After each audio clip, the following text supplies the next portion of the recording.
बाजारपेठच्या police स्टेशनने एक चांगली कामगिरी केलेली आहे. जे काही मोटरसायकल चोरीच्या घटना वारंवार घडत होत्या त्या अनुषंगाने बाजारपेठचे DBचे टीमचे अधिकारी API प्रशांत आंधळे आणि त्यांची सर्व टीम आणि 7 बाईक्स त्यामध्ये रिकवर केलेल्या आहेत. त्यामुळे टोटल बाजारपेठकडील 4 त्यानंतर कळवा, मानपाडा आणि याच्याकडील अशा टोटल 7 बाईक त्यामध्ये रिकवर झालेल्या आहेत. त्यामुळे 2 आरोपीला अटक केलेली आहे आणि त्यांच्या आत्तापर्यंत 7 बाईक रिकवर झालेल्या आहेत.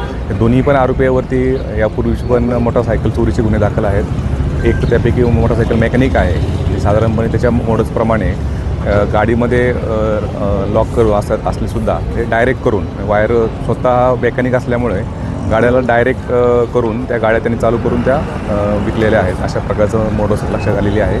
सुरुवातीला आपल्या DB टीमला एक गाडी विदाऊट नंबर प्लेट आपल्याला मिळाली आणि त्या गाडीचा तपास करत असताना त्याच्याकडून इतरही गाड्या आपल्याला मिळाल्या. असं करून टोटल आत्तापर्यंत 7 गाड्याची रिकव्हरी केलेली आहे. त्या आरोपींना रिमांडसुद्धा घेतलेली आहे. अजूनही बाईक त्याच्यामध्ये काही गेले असतील इतर ठिकाणच्या त्या ठिकाणचा तपास सुरू आहे. या निमित्ताने सर्वांना एकच आव्हान राहील की जी मोडस आरोपींची पाहता त्याच्यामध्ये आपल्याला त्या ठिकाणी जे लॉक आहे त्या लॉकच्या जे काही फिटर याच्याद्वारे ते डायरेक्ट करून त्या गाड्या चालू केल्या जातात.